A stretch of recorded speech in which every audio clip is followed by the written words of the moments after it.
住窿咗。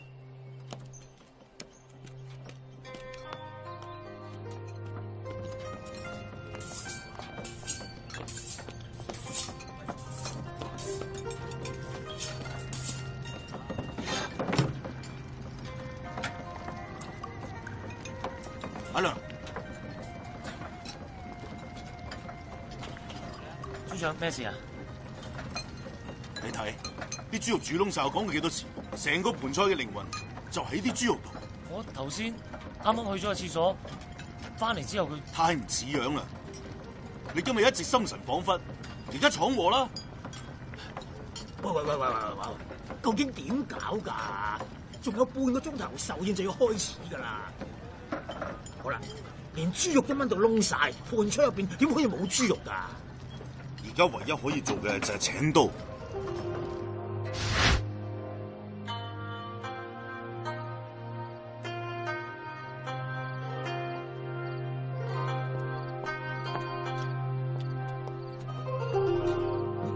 阿良，請刀。哦。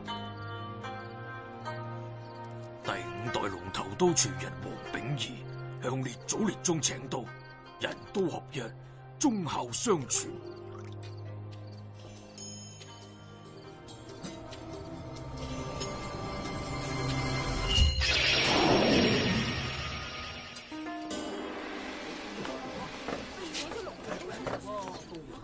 村長揸住把龍頭刀喎，發生咩事？攞埋把龍頭刀出嚟。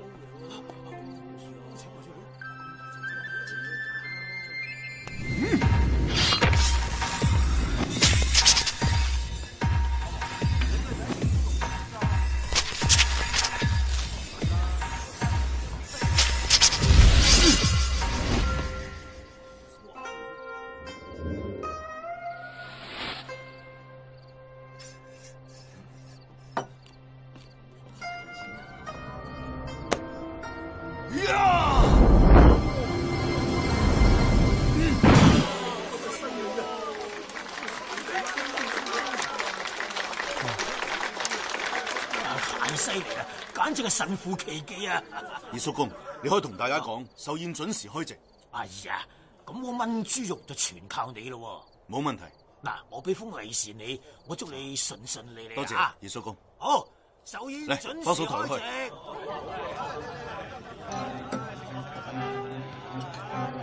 祝二叔公萬壽無疆，多謝。祝二叔公壽比南山。飲杯。真係香。哇，好香啊！點咧？喺度。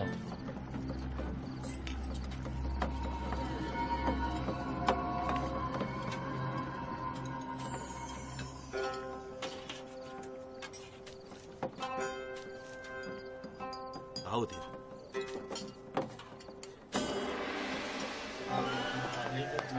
食多啲，大家唔使客氣啊！食多啲啊！喂，快啲啊！仲有果台啊，後邊嗰台啊！大家食多啲，唔使客氣啊！大家食多啲啊！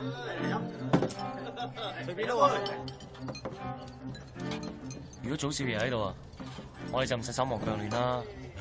就算佢真係想翻嚟幫手，我都唔會俾佢做。我答應過大哥，要令佢出人頭地。佢喺外面咪又做呢啲收嘢啦。村長，弊啦，大件事啦！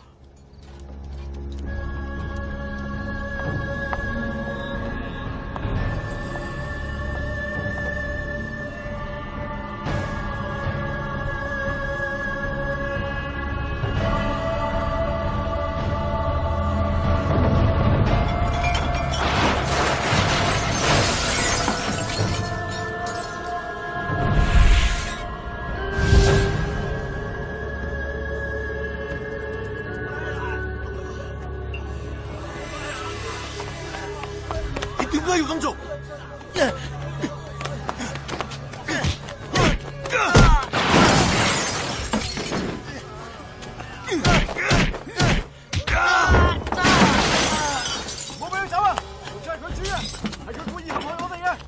會做村長。想走？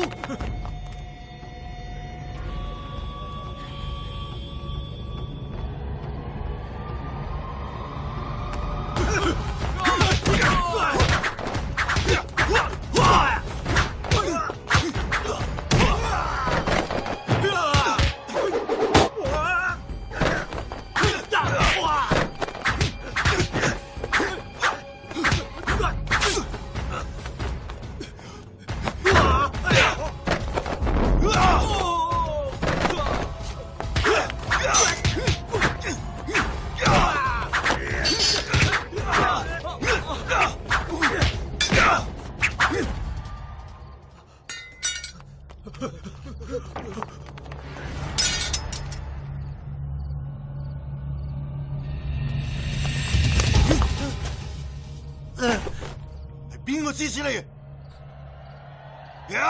係祖少爺指使㗎。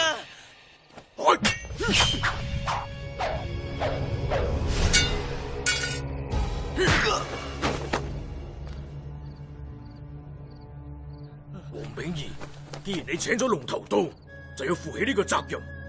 黃秉義，你冇資格做廚師。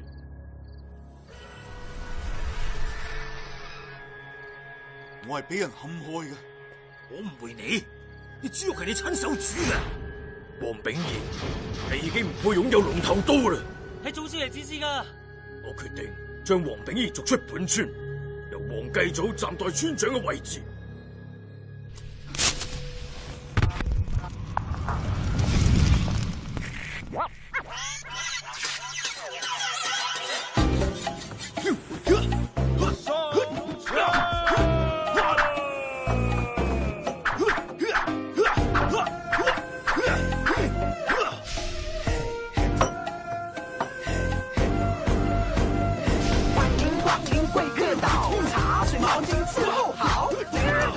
什么好？带我来介绍，青菜水果不能少，鸡鸭羊肉样样好，用心烹调好味道，是他的刚刚好。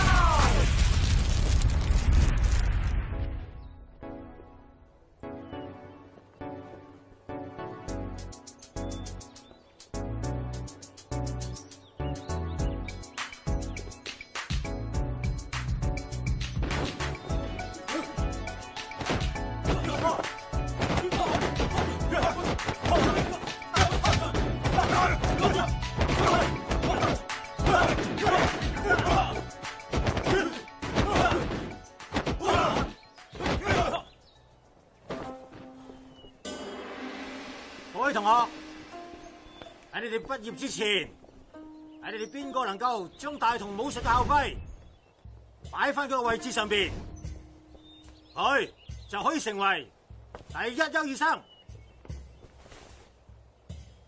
各就各位，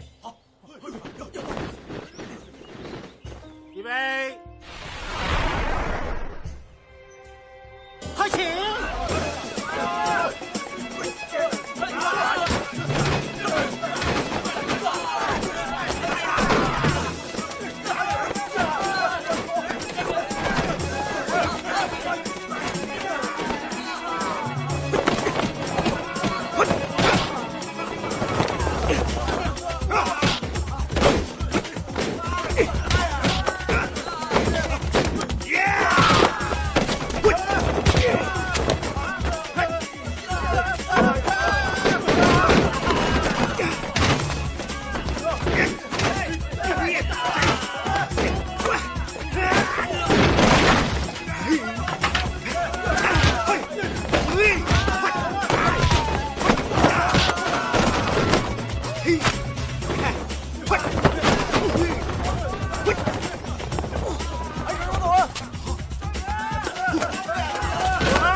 唔係啩？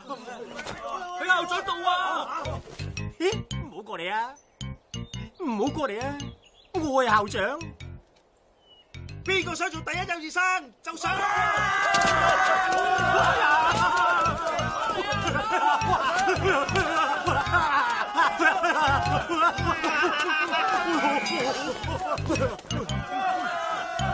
嚟真㗎？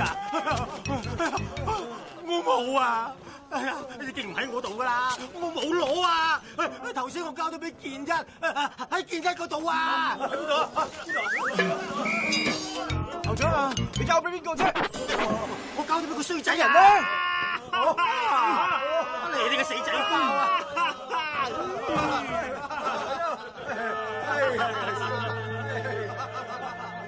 好兄弟，唔該晒。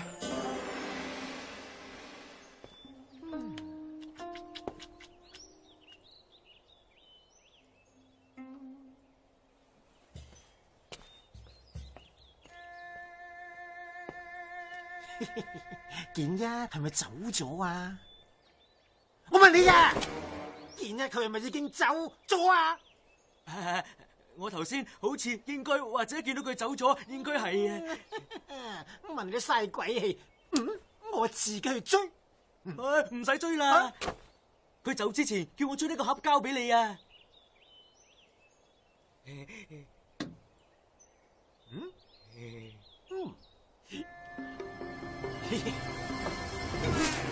哇！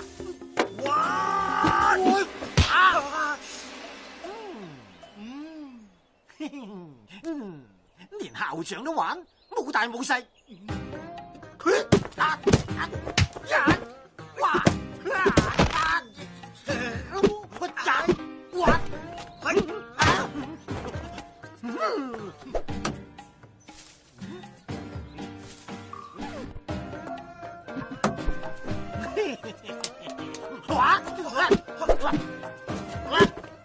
小心啲啦！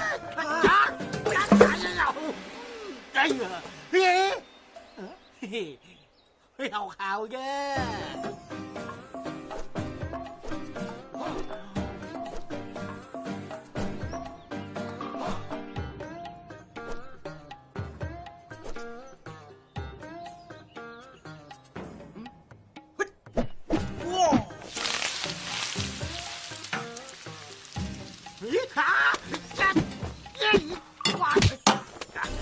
校長，我今日要走，禮義廉恥，忍耐克己，我一定會記住你嘅教訓。呢啲係我做嘅龍鬚麵，就算係學生最後送俾校長嘅一點心意。你嘅死仔包都仲算有啲良心。起身啦！離開學校之後，你呢度揾個叫沈維德嘅師傅。點解啊？你可以從佢身上獲得你欠缺嘅嘢。飲食之道，色香味意形。健一嘅廚藝天分甚高，唯一欠缺嘅係意，但係意境係冇辦法教嘅，一定要靠自己喺人生中經歷體會，能夠用情於食，則大食。雖然健一唔係本地學生，但係佢對中國國粹有濃厚熱情。呢個細路假以時日，必識大器。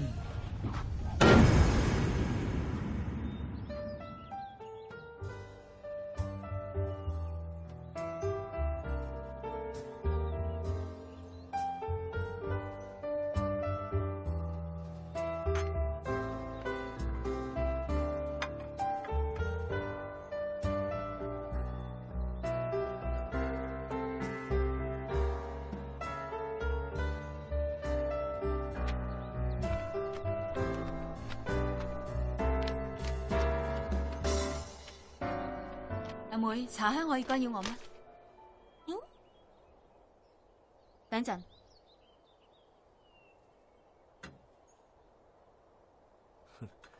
算啦，青姐，呢次咧你一定聞唔出係咩嚟噶啦。我哋都差唔多時間要開鋪噶啦，你認輸吧啦。金雷，我咪同你講咗噶咯，我要嘅係營養健康嘅滋補湯，唔係呢啲十全大補湯。你聞到出嚟啦？呢樽湯講得好聽就叫十全大補湯，其實係鐵打酒。攞走。我花咗好多心機噶。金雷，可惜你功夫仲未到家，我已經幫咗你噶啦，但係都係我家姐犀利。哎呀，金雷啊，黑蒙蒙嘅咩嚟㗎？好核突啦！攞走佢啦！嗱，攞走佢啊！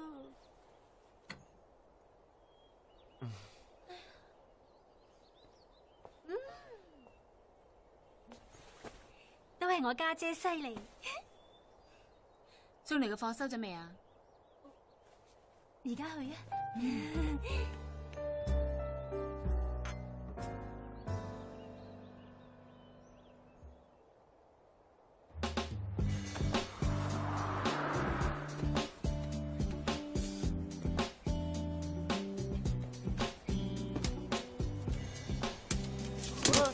你點攞㗎？唉，落嚟幫手啦！我幫你哋啊！唔該晒。我唔使。喂呀！你哋有冇搞錯啊？成地都係啦！如果難走嘅，我同你哋老闆扣錢㗎，聽到未啊？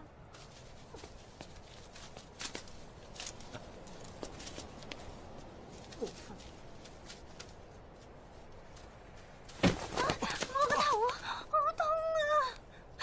望咩望？搬門口嗰啲入去先啦，快啲啊！唔係啊，我呢張單我一陣再找，我要驗貨先。有啲咁多懶呢，我都唔收貨啊！懶一個扣2蚊，懶兩個就扣4蚊。快啲去啊！去啊！快啲啊！你哋都係啊！搬門口嗰啲入去先啊！快啲啊！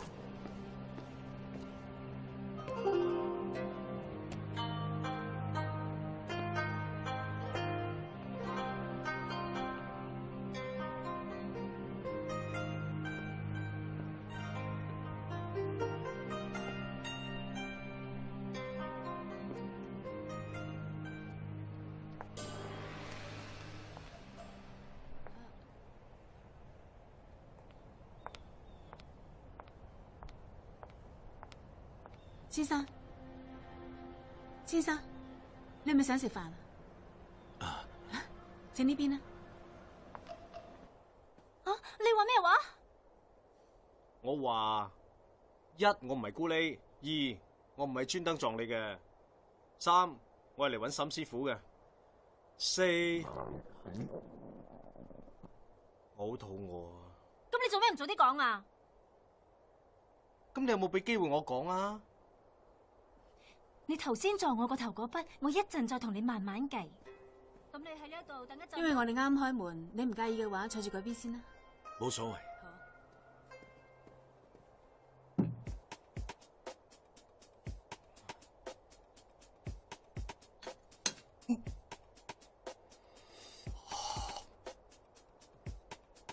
你想見沈師傅，就一定要講到湯入面放咗乜嘢材料先。阿妹。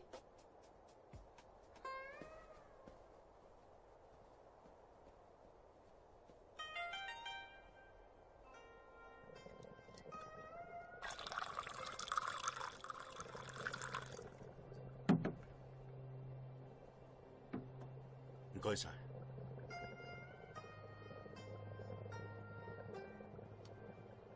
三江水。啊？原來你都係行家啊！稍微識啲。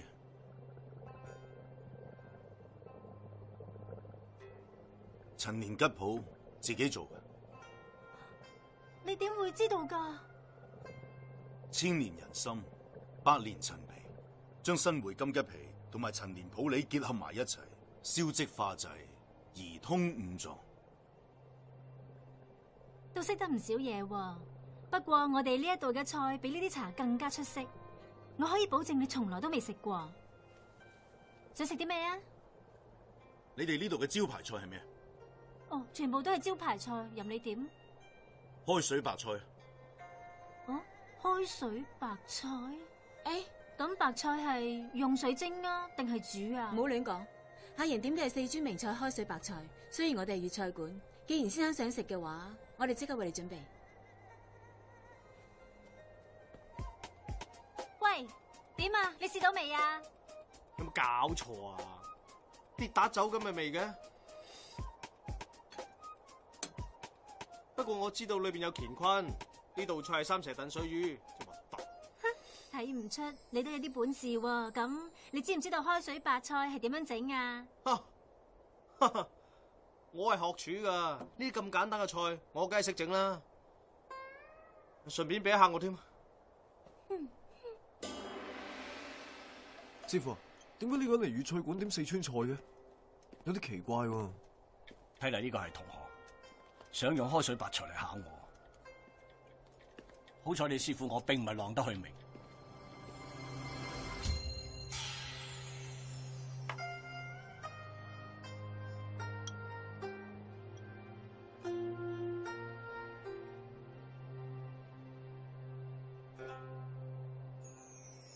大哥，一道咁普通嘅清湯白菜，點會被視為上品嘅？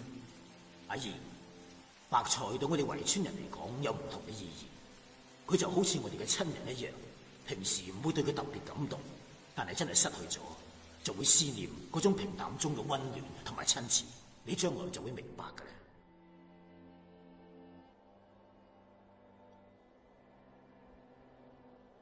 埋單。先生，係咪我哋個開水白菜有問題啊？老實講，完全兩回事。啊？我唔係好明白，你嘅意思係？白菜同雞都唔錯，但係工序有問題。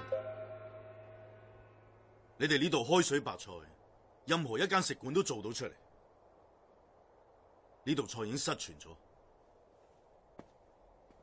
點稱呼啊？黃炳儀。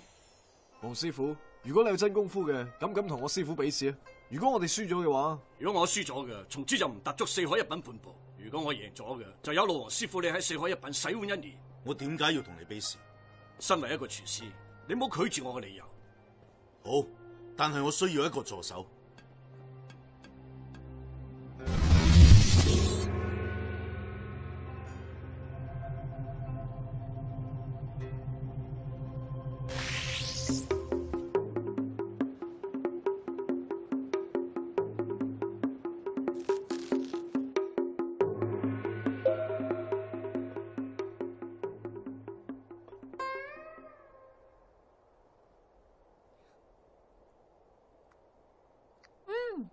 一食就知道係沈師傅做嘅，太好食啦！軟糯純鮮，而且肥而不膩。沈師傅嘅呢道菜一直係本店嘅招牌菜，而且佢仲有一個好助手，所以梗係難唔到佢啦。黃師傅，你覺得沈師傅呢道菜點啊？中規中矩。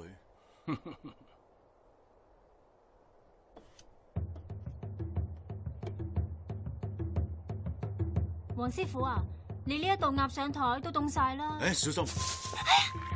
阿妹，哎呀，點解咁熱㗎？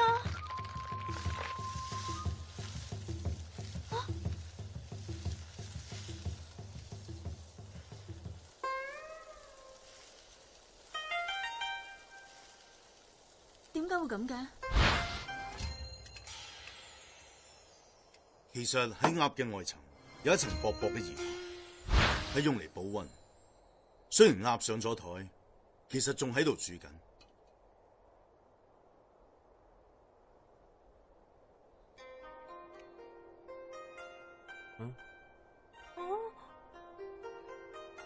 好咩啊？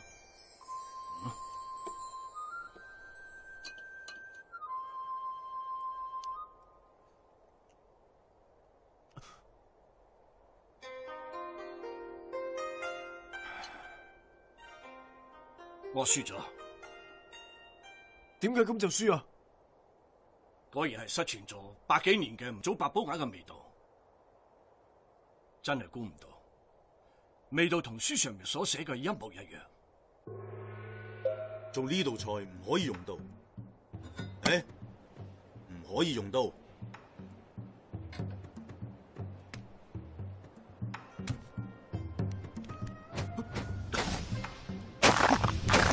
鴨肉熟寒，而一旦同刀接觸，質地就會即刻老化僵硬，纖維亦都會斷裂。師傅，唔使攔佢，沈師傅性格我好清楚。離開學校之後，你去呢度揾一個叫沈維德嘅師傅。況且佢早有去意。沈維德師傅，等陣啦。你話咩話？沈維德，冇錯，沈維德係我爸。佢舊年不幸過咗身。沈維德都係我大哥嘅師傅。我知道，當我見到嗰度八寶岩，我就知道你係邊個。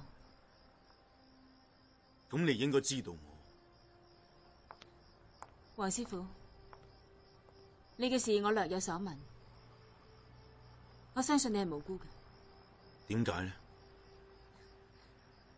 直覺咯，一個熱愛廚藝嘅人，點會做出呢種事呢？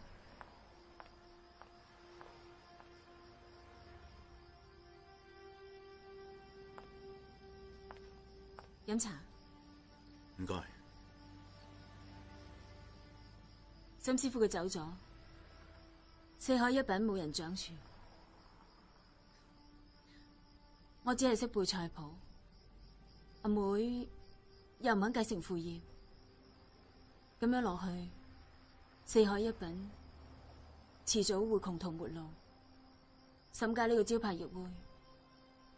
我大哥承襲咗你阿爸嘅廚藝，而我又從大哥嗰度學到呢啲廚技，所以我都有義務保住四海一品嘅招牌。不過淨係憑我一個人恐怕唔得。黃師傅，唔通你想？頭先嗰個僆仔的確有啲本事，只係年少氣盛，只要調教下，我相信他日必成大器。但係佢唔一定肯留低嘅。我相信佢會，不過我仲有一個條件。黃師傅請講。就係唔好再叫我黃師傅，叫我阿二啦。好，阿二。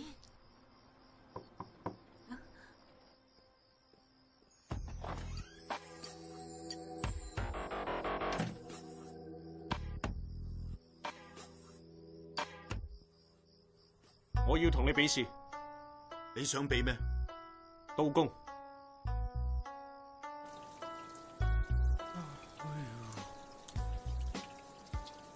對唔住啦，唔好意思啊。就你啊！佢識劏河豚，唔怪得知佢要同阿二比刀工。切河豚落刀一定要夠快夠準，河豚嘅皮上有好多好似刺嘅嘢，可以用料理刀切咗佢，但係難度好高。呢樣係最能夠考驗一個廚師刀工嘅地方。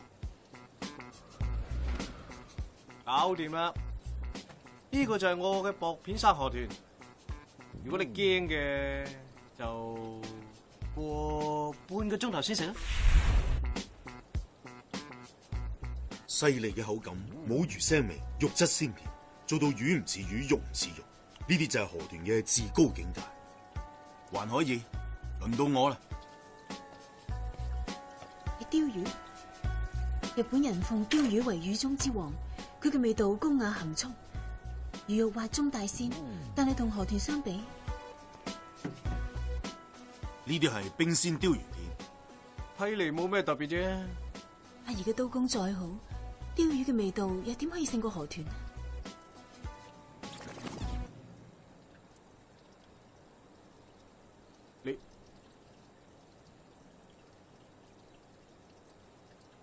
你用嘅係咩刀嚟啊？係冰鎮過嘅魚刀。所謂生魚片，一定要一直保持喺冰涼嘅狀態，魚肉先有質感，先會好食。一剎那清涼過後，口裏邊嘅溫度將鯛魚圓潤嘅美味逐漸推到整個口腔，向外蔓延。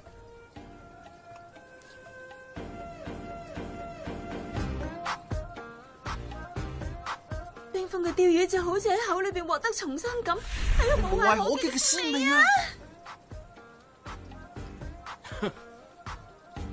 我冇輸，係輸在嗰把刀。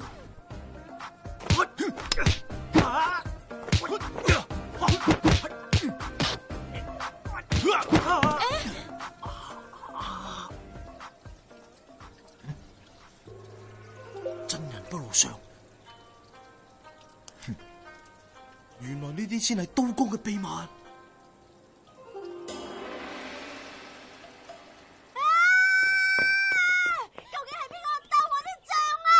咁多蘿蔔點解全部唔見晒㗎？呢個月嘅財錢啊，要找噶啦！好啦好啦，唔好喊啦，我一早預備好啦。我真係怕咗你啊！每次攞菜錢都要喊嘅。白痴！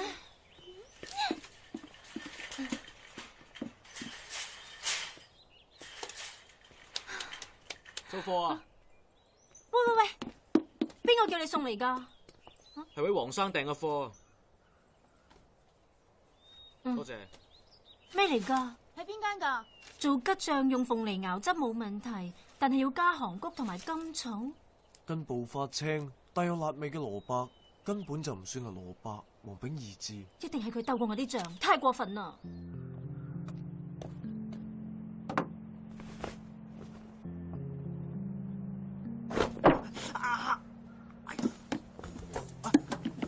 師傅，唔好叫我師傅，我仲未答應。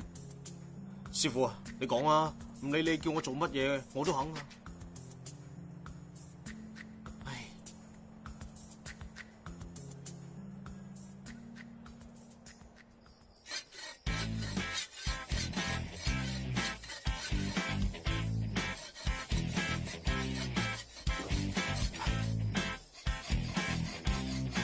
天將降大任於斯人也，必先苦其心志，勞其筋骨，餓其體膚，耗乏其身，得忽亂其所為，所以動心忍性，增益其所不能也。有少少嘅磨刀，就可以難倒我。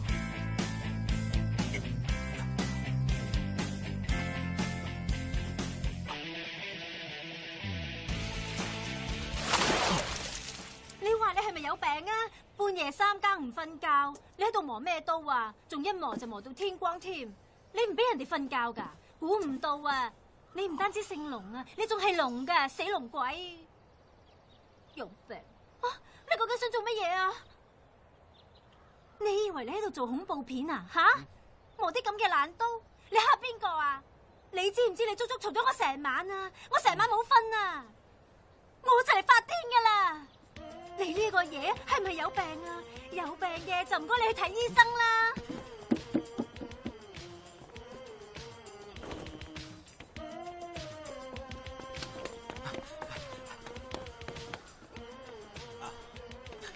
師傅啊，嗰啲生鏽嘅刀咧，我全部磨好晒。我哋幾時開始咧？開始咩啊？我梗係學廚啦。如果唔係，你以為咩喎？既然係你磨嘅刀，就你用啦。咩話？你聽唔清楚咩？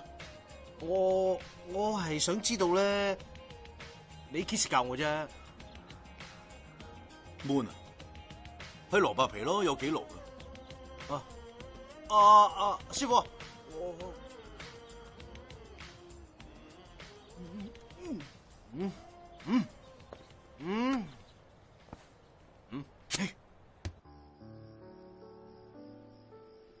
阿姨，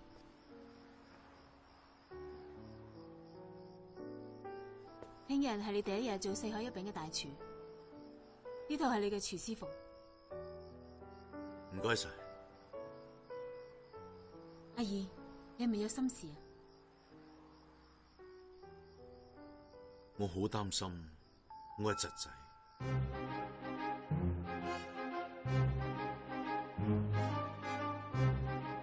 天絲餅一品天香，蟹肉匯東宴，蔥油泡水律蛇，香草海鹽鱈魚麵，鹽燒海螺，冬瓜佛跳牆，果木炭燒鵝，一品名嘴。大盤咖喱燴海鮮，薰衣草燒乳鴿，桂花炒海虎翅，南瓜海鮮盅，一帆風順環球刺身拼盤，金玉滿堂。祖少啊，呢啲係我為新分店設計嘅新菜，你滿唔滿意呢？照你個意思做啊，上會。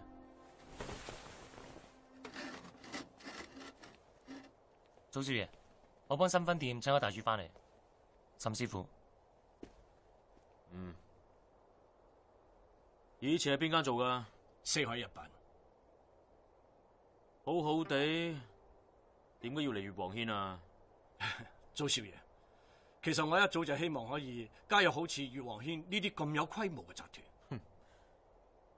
我想聽真話。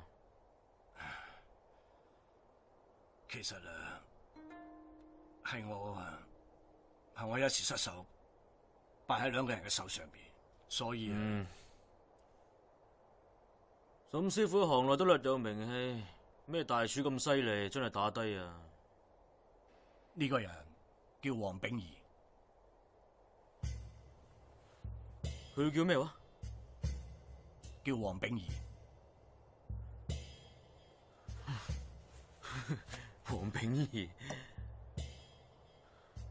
呢次我唔會手軟嘅。祖少爺，村長都離開咗圍村咁耐咯，其實不如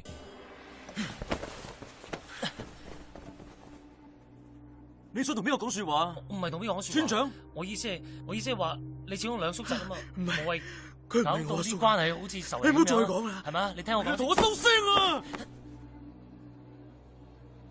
佢搶龍頭到傷我爸嘅時候，有冇諗過嗰個係佢親大佬啊？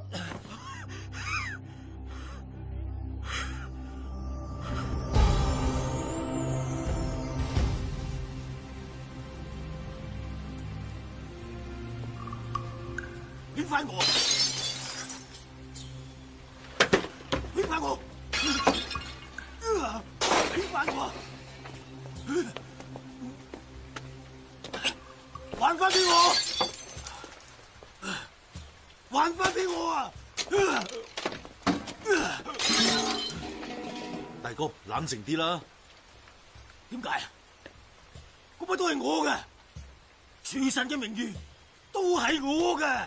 你有咩資格收埋嗰把刀啊？嗱，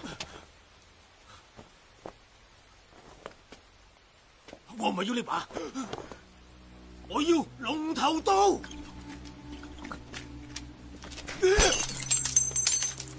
我嘅龍頭刀咧，我嘅龍頭刀咧，嗰把刀係我嘅，俾翻我啊！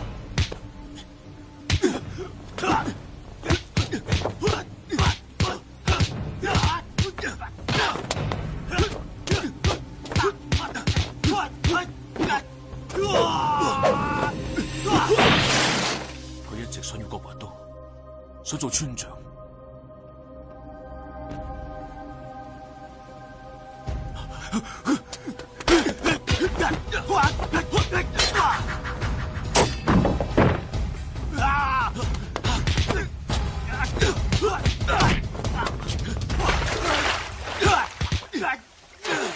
你清醒啲好唔好啊？清醒啲啊！大哥啊，你唔可以再飲啦！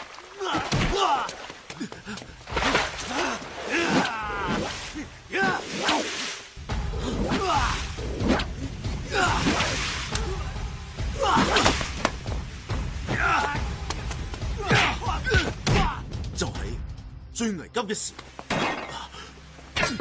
阿姨，大哥，我睇得好清楚，係佢設計陷害我阿爸。大哥為咗救我而受傷，係好痛啊！佢害到我阿爸唔可以再下廚，離開咗圍村。大哥，唔使講啦，我冇面再留低，繼續以後就交俾你照顧啦。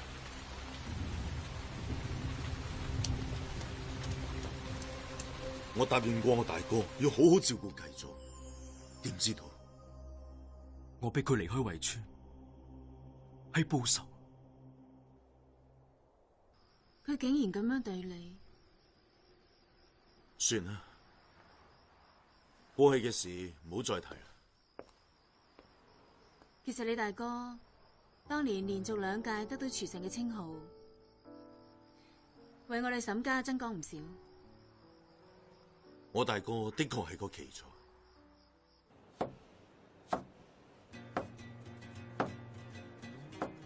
坐。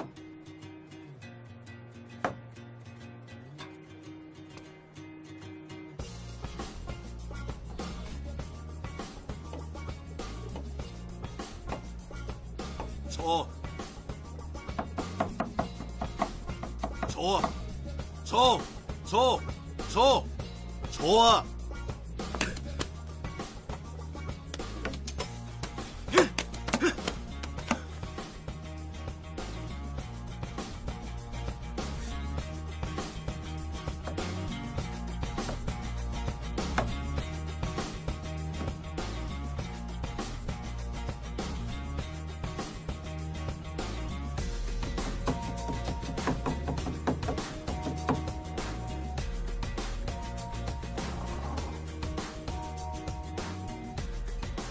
刀工係一種易學難精、永無止境嘅鍛煉。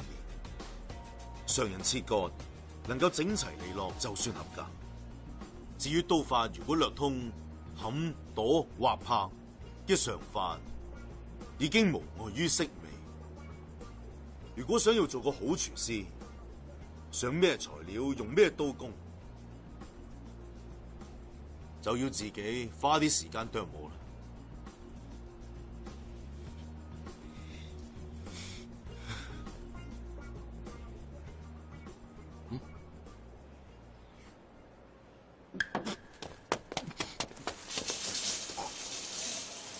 喂，有冇咁難食啊？人哋特登整俾你食噶。多謝啊！我辛辛苦苦做咗成日噶啦。咪講個多謝咯。唔好以為自己好巴閉啊！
好食嘅菜要新鮮，除咗原汁原味，仲需要好嘅調味料嚟配搭。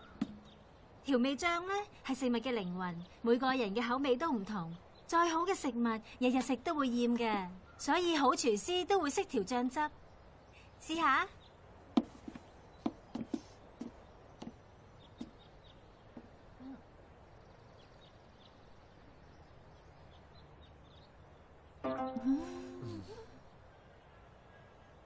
沈英啊，點解你調嘅醬汁啲味道都會差唔多嘅？又好似係喎。金雷，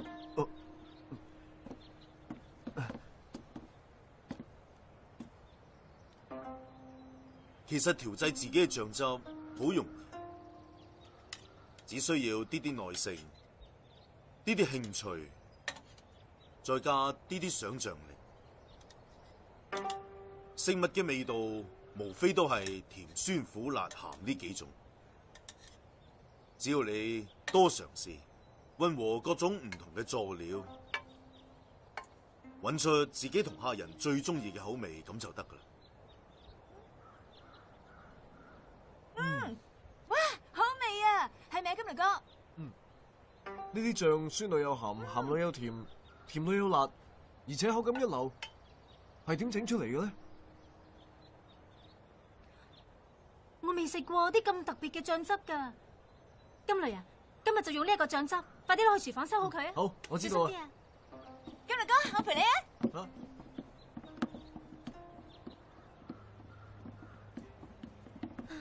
沈瑩喺度諗乜嘢啊？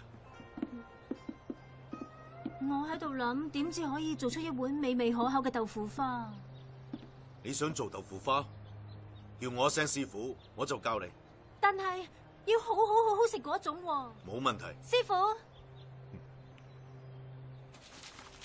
其實做豆腐花嘅材料非常簡單，只有黃豆、水同凝固劑3樣，而黃豆嘅份量同埋水嘅比例因人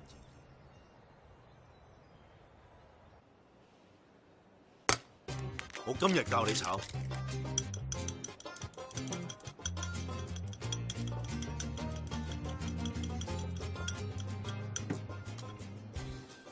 炒蛋講求香鬆嫩滑，而要炒得鬆，關鍵係要令空氣入到蛋漿裏邊，將佢打成泡沫。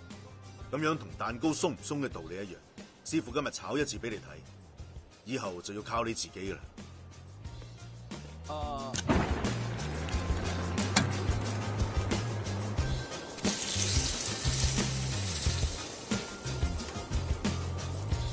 油溫嘅控制好關鍵。總之一句講晒，唔可以滾油，一滾蛋就沸。嚟啊！哦。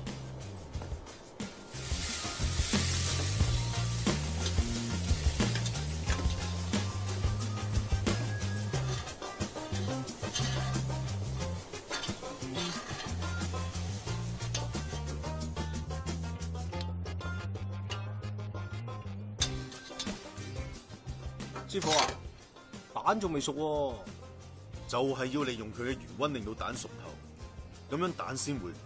要做呢道菜嗱，除咗熟練嘅手法，仲有打蛋嘅技巧，最重要係火候嘅把握。嗱，睇起嚟好簡單，其實好難。呢道菜叫做黃埔千層蛋。估唔到炒蛋咁簡單嘅菜，都有咁多學問。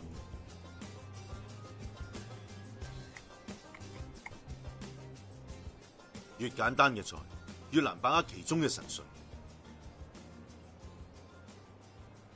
哇！原來做一道好菜都咁難嘅。做菜唔難，做人先難。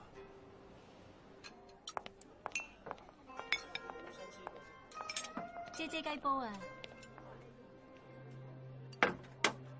請慢用啊！仲唔喐手？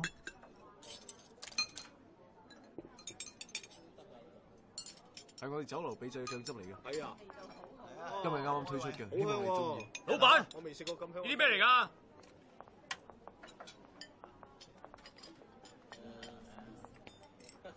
有咩事啊？呢啲係咩嚟啊？嗯？呢粒好明顯係粒鐵釘啦。哦，係鐵釘啊！大家聽到未啊？呢啲鐵釘啊！菜裏邊有鐵釘喎，會食死人噶噃。咪啦，大家唔使緊張，係誤會嚟噶。金雷，咩事啊？你自己睇下，鐵釘幾尖啊！有鐵釘都算啊，咁都要炒熟啲啊！你以為係牛扒啊？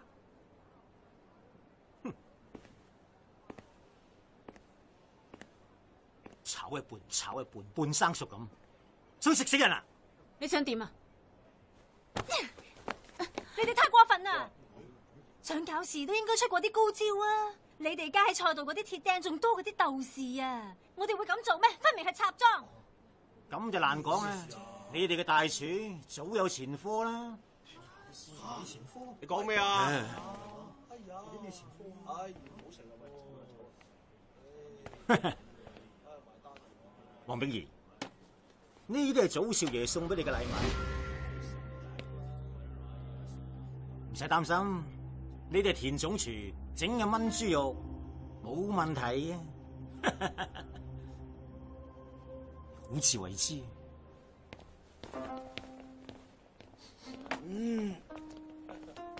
啊？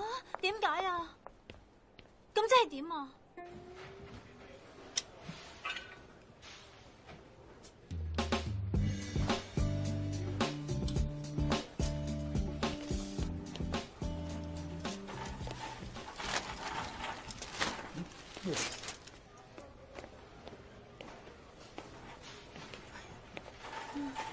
我真係估唔到而家啲生意仲差過以前啊！唔使咁緊張。乜嘢唔緊張啊？而家好啦，啲客人全部都唔嚟啦，再係咁落去，我哋間酒樓遲早執笠喎。唔知係邊個惹翻嚟噶啦？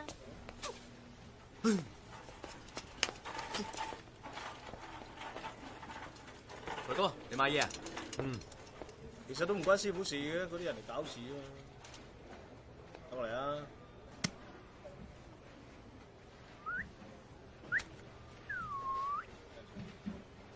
真係日頭唔好講人，夜晚唔好講鬼啊！你唔好亂嚟啊！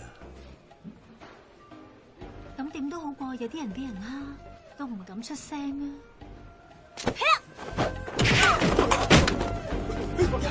點啊？你點啊？死靚妹，你好嘢！點啊？行開！喂，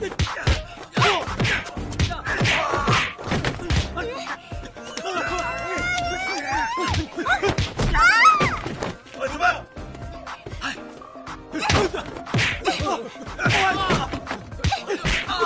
停手啊！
點啊？英雄救美啊！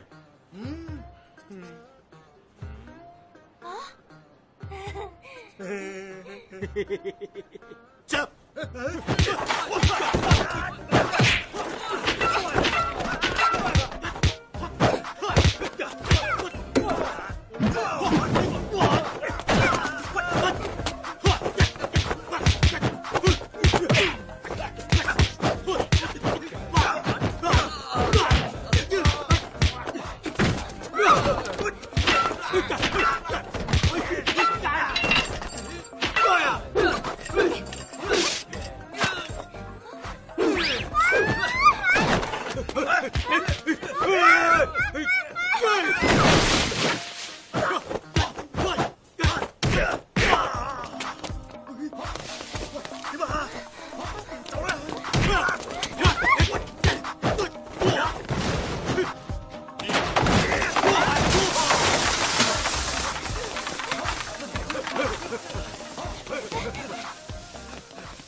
兩位需要啲乜嘢啊？唔要啊！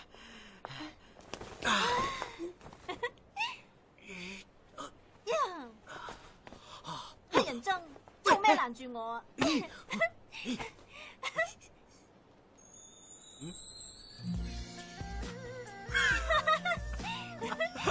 你睇下你啊，成頭都係麵粉啊！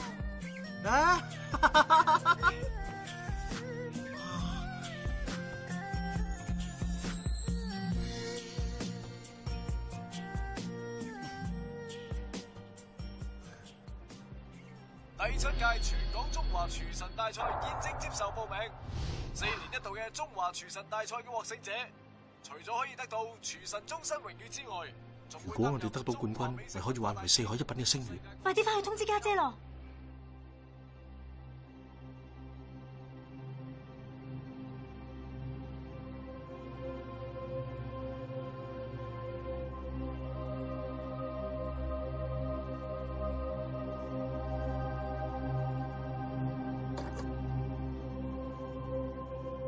我阿爸先係真正嘅廚神，邊個及得佢啊？呢一次廚神嘅寶座，我隨手可得，冇人有資格同我比。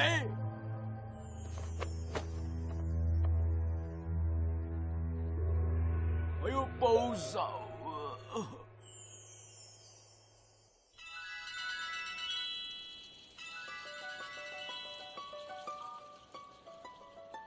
喂，好，係咁啦。對唔住啊，我唔可以去。阿姨，發生咩事啊？師傅啊，你講出嚟啦。係咯，我同家姐已經當咗你係自己人啦。有咩事，我哋可以幫你噶。佢纏咗我好耐，我一定要解決。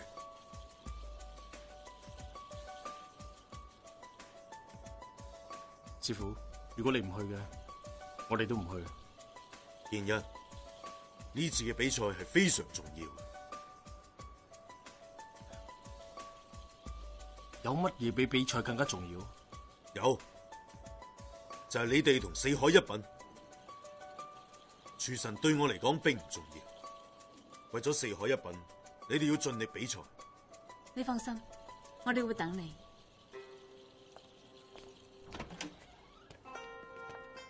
健一，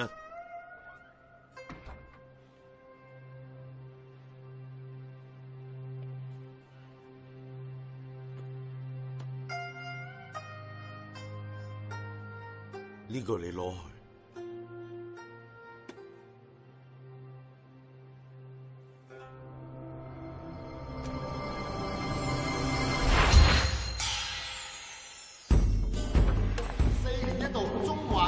大賽現在開始，各代表經已魚貫入場啦。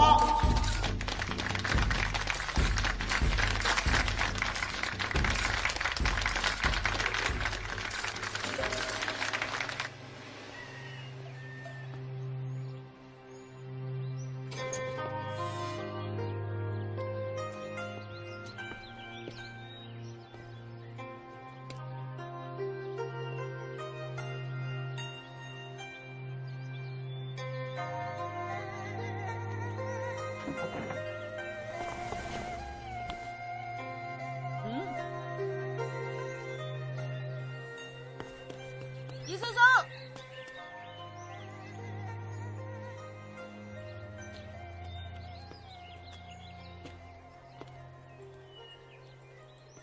，4年一度中華廚藝界嘅盛事，各位觀眾，第7屆全國中華廚神大賽而家正式開始啦！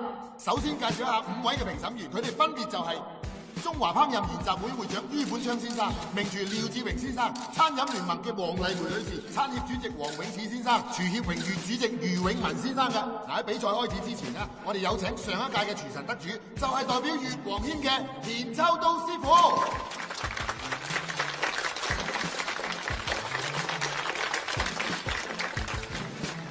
你好啊，田師傅。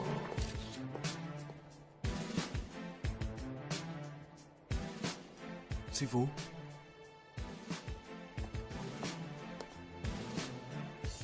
乜佢仲係你師傅啊？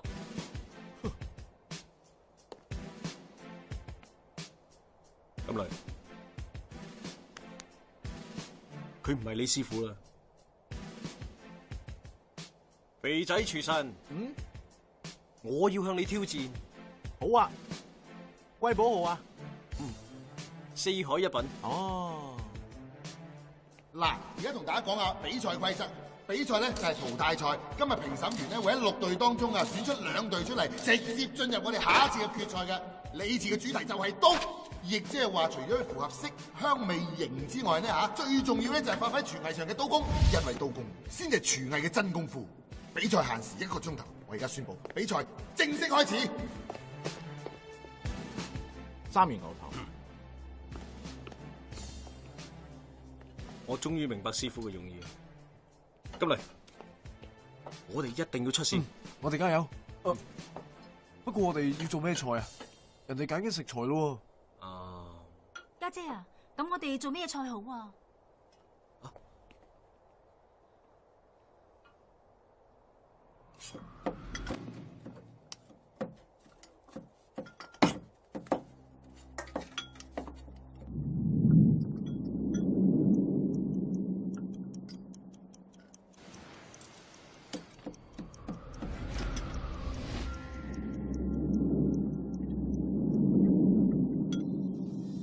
我哋做四套寶，四套寶比八寶鴨仲難喎。你對自己嘅刀工冇信心咩？我明啦，幫我攞雞、鴨、菜鴿配料。仲有鵪鶉。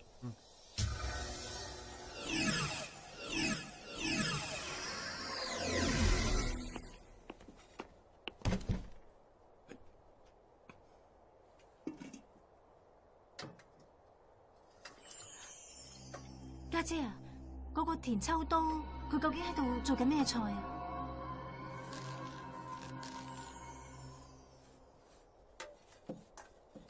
嗰味傳統嘅四川名菜三元牛頭，一道以石製刀法為主嘅菜。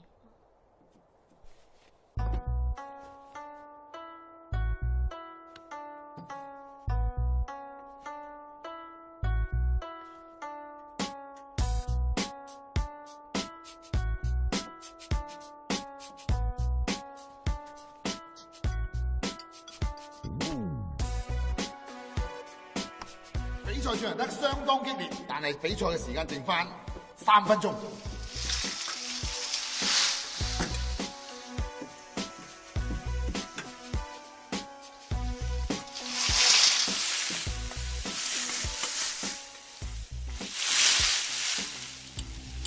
剩翻時間唔夠1分鐘。5、4、3、2、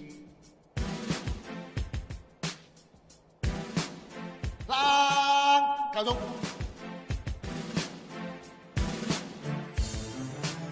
6道菜分別為華順酒店嘅葡萄魚、齊大餐廳嘅雞湯川海旁、雲外樓嘅金牛鴨子、婆婆菜嘅鳳尾桃花、四海一品嘅四套寶、越王軒嘅三元牛頭。各位評審，頭痕啊咧！葡萄魚同埋雞湯川海旁，刀工同做法都冇問題，可惜選材失誤。雲外樓嘅金牛鴨子，外香脆，內鮮酥，有型有味。但係喺整鴨起骨嘅過程中，整穿隻鴨身，美中不足。婆婆菜嘅鳳尾桃花，蝦球鮮嫩，造型好別致，但係呢，就略嫌酒味稍濃，蓋過咗蝦嘅鮮味啦。四海一品嘅四套寶咧，刀工上乘，將鵪鶉塞入去菜夾裏邊，再塞入雞肚入邊，最後塞喺鴨肚裏邊，又有各種肉嘅多味混合，口感層次分明，簡直係巧奪天工。越王軒嘅三元牛頭，粗中見細，細中見精，而且刀法同選材都非常上乘，好菜，好一個三元牛頭。嗱，評審委員正喺度仔細咁研究，入圍嘅參賽隊伍馬上就會揭曉啦。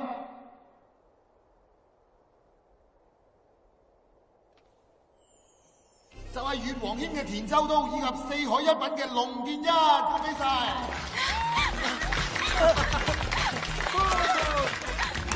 我哋成功啦！我哋終於過到關啦！如果師傅喺度就好啦。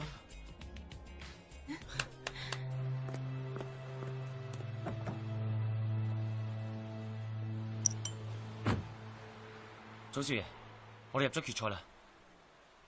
不過入到決賽嘅另外一隊係四海一品啊！放心啦，祖師爺，我一定會諗到辦法嘅。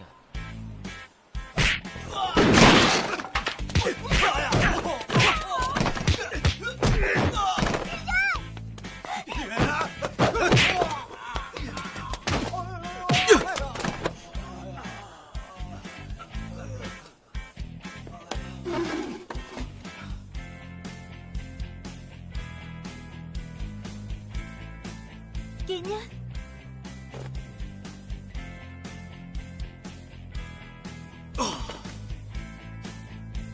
係男人嘅，同我隻抽。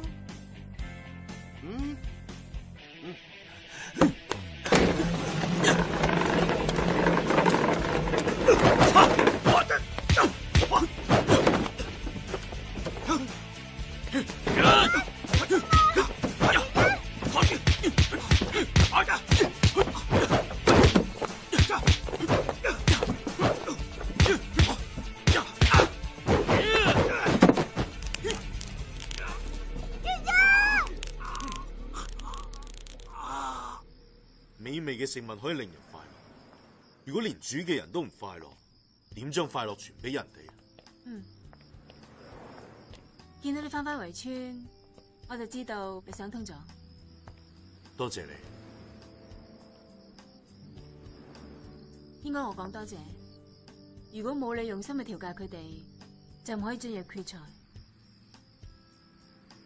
都係全靠佢哋有呢方面嘅天分啫。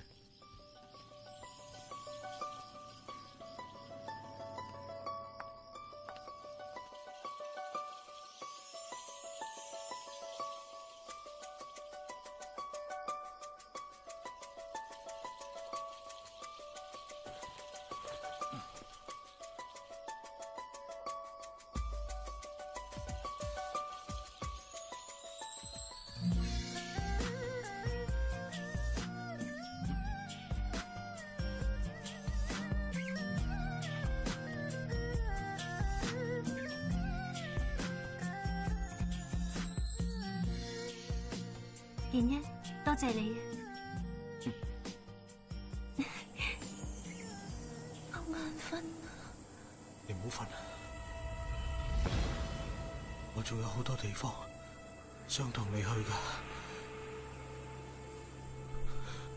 仲有好多嘢想同你做噶。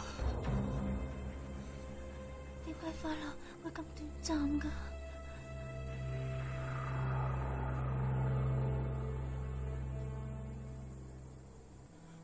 因為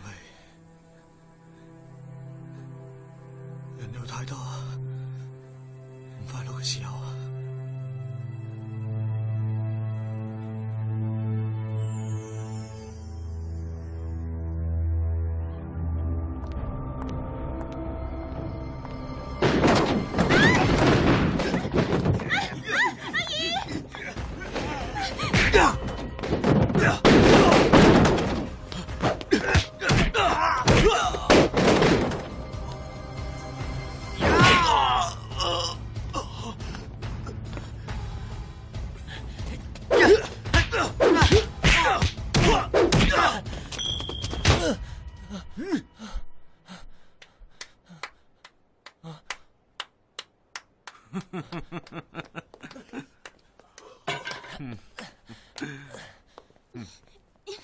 喂，好到未老啊？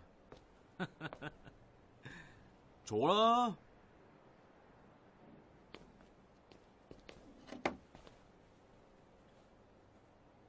你想點啊？冇咩點，我嚟睇下你啫。太遲啦啩？都唔算太遲啊，或者再遲啲，就直情見唔到佢啦。少講廢話，呢度唔歡迎你。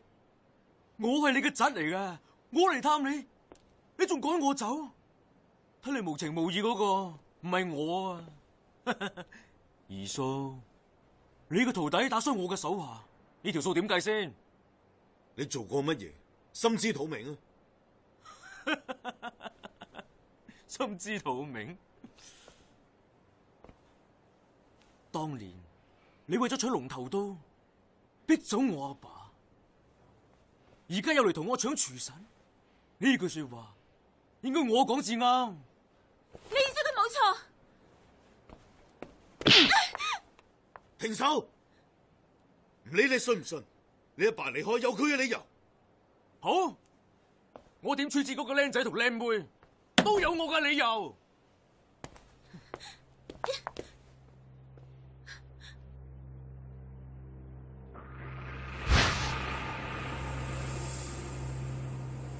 呢啲係我哋之間嘅事，同佢哋無關。啱啊！我唔打算對佢哋點樣。咁多年冇見，我帶咗啲禮物俾你，阿亮。早少不如就咁算啦。我唔想再講多次。係啦，頭先我個手下一唔小心將你個徒弟，仲有一個死靚妹困咗凍藥房添，然後又一唔小心將道門鎖埋添。不過放心，鎖匙我幫你保管好啦，你要唔要啊？哎呀，唔好意思，線手喎。鎖匙就喺裏邊，攞唔攞隨你。啊，你可以慢慢考慮。不過佢哋應該幾心急啦。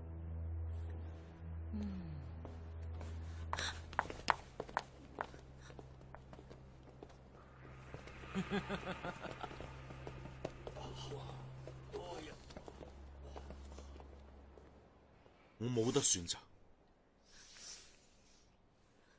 唔好啊！條鎖匙係假嘅，真嗰條喺我度。嗱，對唔住啊，村長。唉，算啦，過咗去。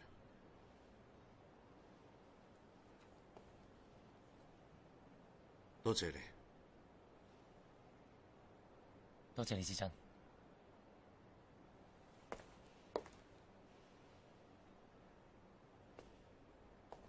早少已經失控，你自己要小心，保重。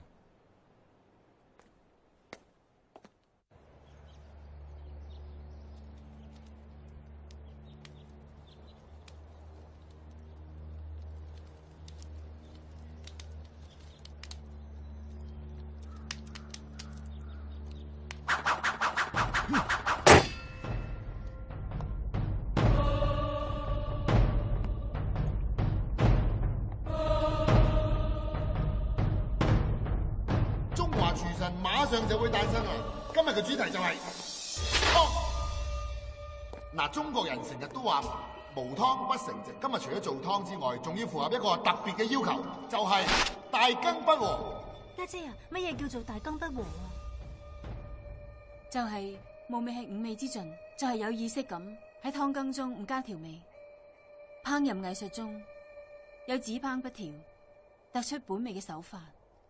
係為咗食到食物嘅原味。商周時期嘅大廚師早就將呢一種烹飪嘅藝術總結成有哲學意味嘅一句說話，叫做大羹不和。真係估唔到你會為嗰把生鏽刀放喺廚神比賽。你真係中意嗰把刀，真係中意做村長。唔好話我無情無義啊！今日我就俾你做一日村長。我宣布比賽正式開始。健一啊，我哋做咩湯啊？我要揀食材噶咯。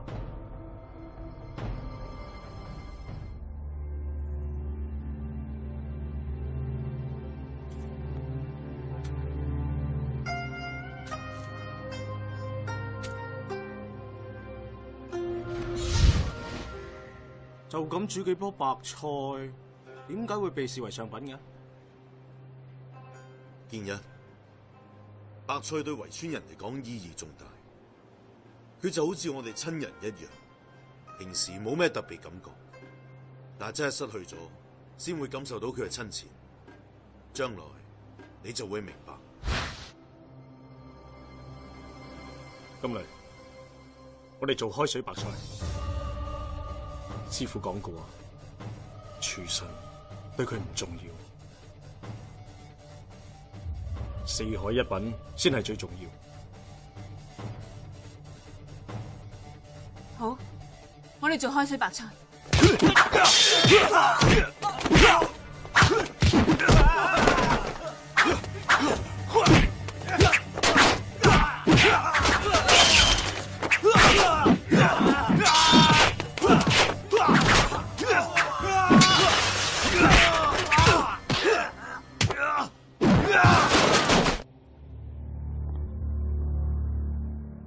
鐵師傅，啲材料點解會？有時做大事要未雨綢繆嘅。呢道菜以開水命名，係因為清湯睇起嚟清澈如水。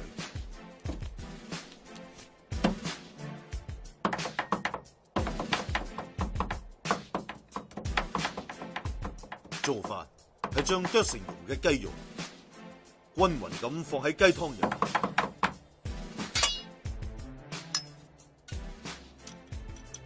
喺雞蓉慢慢沉澱嘅過程中，吸收雞湯裏邊剩餘嘅浮油雜質。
金雷，攞白菜。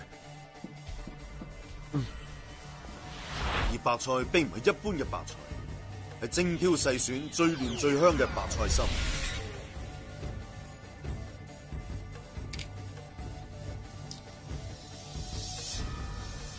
然後用比針灸銀針仲要細嘅長針喺菜上邊吉無數嘅窿，但係又唔破壞整體嘅外觀。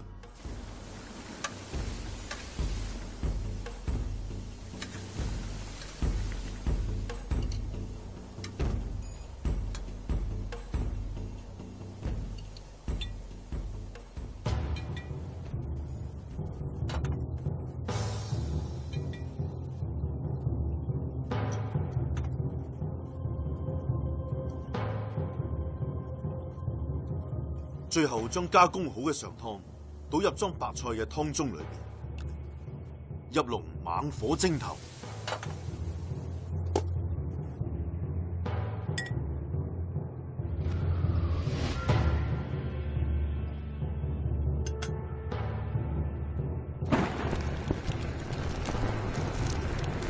呢個係咩做法啊？傳統嘅中國燉鍋係底部受火，熱力集中喺底部，但係佢用呢一個風火輪做佛跳牆，可以令到紫砂球受熱更加均勻。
彈偈分香飄四輪，佛聞氣禪跳牆來。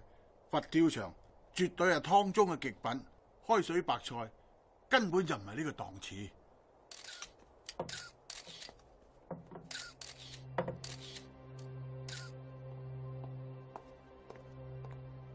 等等，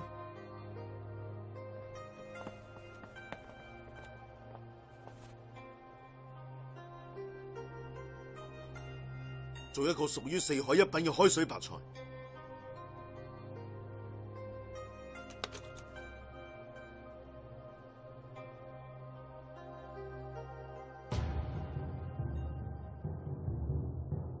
家姐，嗰啲係我整嘅豆腐啊！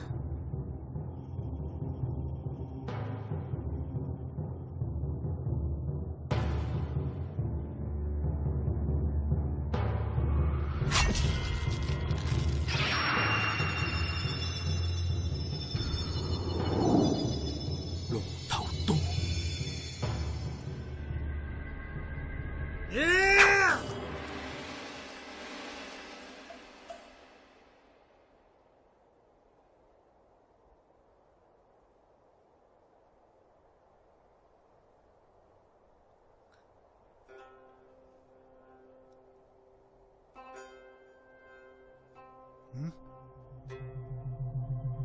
點解豆腐唔見咗嘅？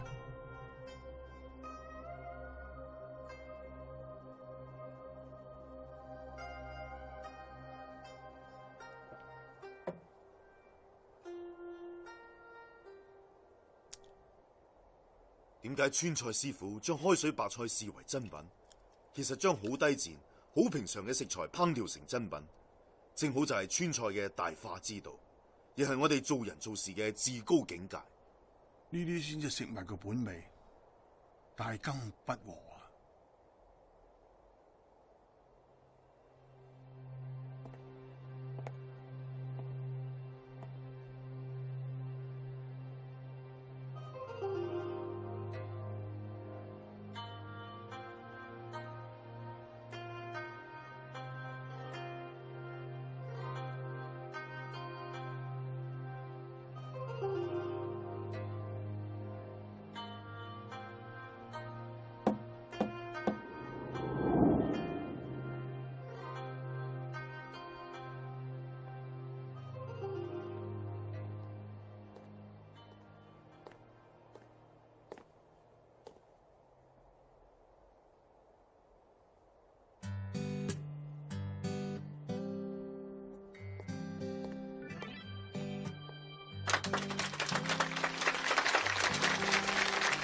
比賽結果就係四海一品嘅龍健一成為新一屆嘅廚神。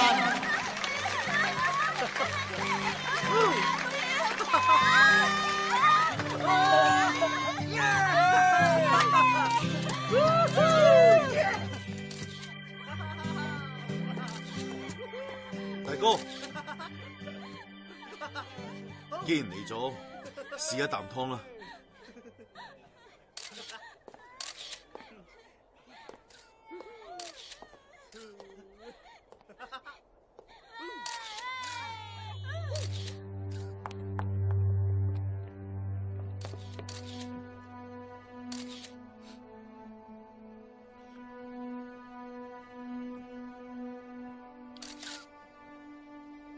呢度係白菜嘅味道。佢係邊個啊？咁多年冇見，幾好嘛？算係咁啦。黃師傅，結論沒樣啊嘛。佢係沈清，係。你一定係沈瑩。哦，家姐，唔通佢就係？佢就係當年同阿爸學藝嘅黃炳基師傅。阿爸，阿爸，阿爸，你唔好走啊！阿爸，阿爸，阿爸，我做錯啦！建一，我同大哥都認為你係最適合擁有龍頭刀嘅人，希望你可以用佢做出美味嘅食物，為人創造幸福。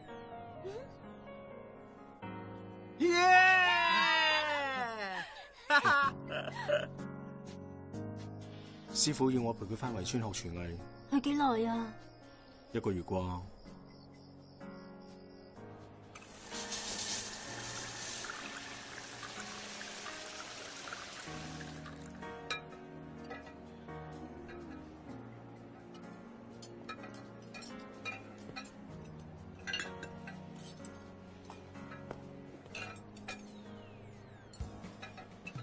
聽日我就要同師傅去學廚藝噶啦，我一定有機會贏到佢嘅。真係唔知道家姐點諗噶，居然要你同嗰個黃師傅學廚藝。師傅廚藝高超，可以跟佢學藝係大家嘅福氣。我唔稀罕，咁嘅福氣留翻俾你啦。唔准笑。你睇你啊，靚到飆晒泡啦！有咩？仲面紅添。你學校一定係冇女仔嘅啦，你冇俾女仔摸過嘅你。係又點啊？唔怪得啦，一啲男士風度都冇，成個牛皮燈籠咁，點極都唔明，一啲都唔了解女仔嘅心理啊！